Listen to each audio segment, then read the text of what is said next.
বাবা হে নানা আমার খোকা, তুমি কি আমার খোকারে দেখছো?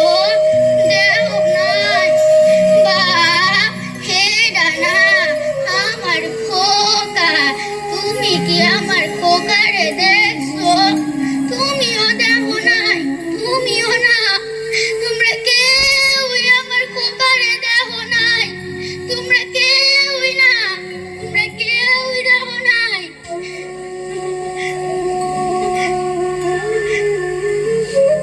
জানো বাবারা আমার একটা মাত্র পোলা ছিল, ওর নাম তুছিলাম শহীদুল ইসলাম, আদর কইরা ডাকতাম খোকা।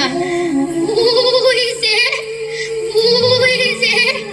1971 সালে মুক্তিযুদ্ধে হে দেশে চারিদিকে যুদ্ধ আর যুদ্ধ আর যুদ্ধ, আমার খোকা ঘরে আর বই আর রইল না, হয় ও এই দেশে স্বাধীন করবার লেগা যুদ্ধে চলে গেল, আর যাওনের সময় আমারে জড়াইয়া ধইরা কইয়া গেল, মা মা গো আমি যুদ্ধে যাইতাছি, তুমি আমার লেগা আল্লাহর কাছে দোয়া করো, আমি যাতে এই দেশে স্বাধীন করবার পাই।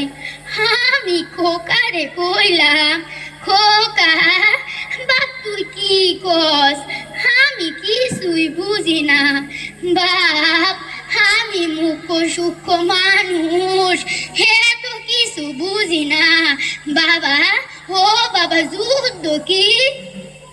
আমার খোকা আমারে কইল, মা যুদ্ধ হইতাছে আমাগো দেশের অধিকার, আমাগো মায়ের অধিকার, এই অধিকার ওরা কাইরা নিছে মা, এই অধিকার আমাগো সিনায় আনতে হইব মা, তুমি আমার লেগে আল্লাহর কাছে দোয়া করো মা, আমি যাতে এই দেশে স্বাধীন করবার পাই। আমি খোকার কথা হই না খুশি হইয়া গেলাম, খোকারে কইলাম যা বাপ যা তুই যুদ্ধে যা, আমি তোর লেগা আল্লাহর কাছে দোয়া করব, তুই যাতে এই দেশে স্বাধীন করবার পাস। কিন্তু কিন্তু আমার খোকা ওই যে গেল, খোকা আমার বুকে আর ফিরাইলো না, আর ফিরাইলো না আমার বুকে, আমার খোকা আর ফিরাইলো না, আমি আর কি নিয়ে বাঁচুম, ঘরে নিয়ে বাঁচুম, আমার যে দুনিয়ায় খোকা ছাড়া কেউই নাই, কেউই নাই।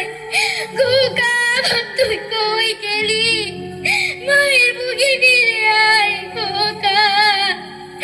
ও বাবারা তোমরা আমার খোকারে ফিরাইয়া দাও, বাবারা মায়ের বুকের মানিক রে ফিরাইয়া দাও, ফিরাইয়া দাও খোকা কই গেলি, মায়ের বুকে ফিরাই, মারে আর কষ্ট দিস না, কষ্ট দিস না খোকা।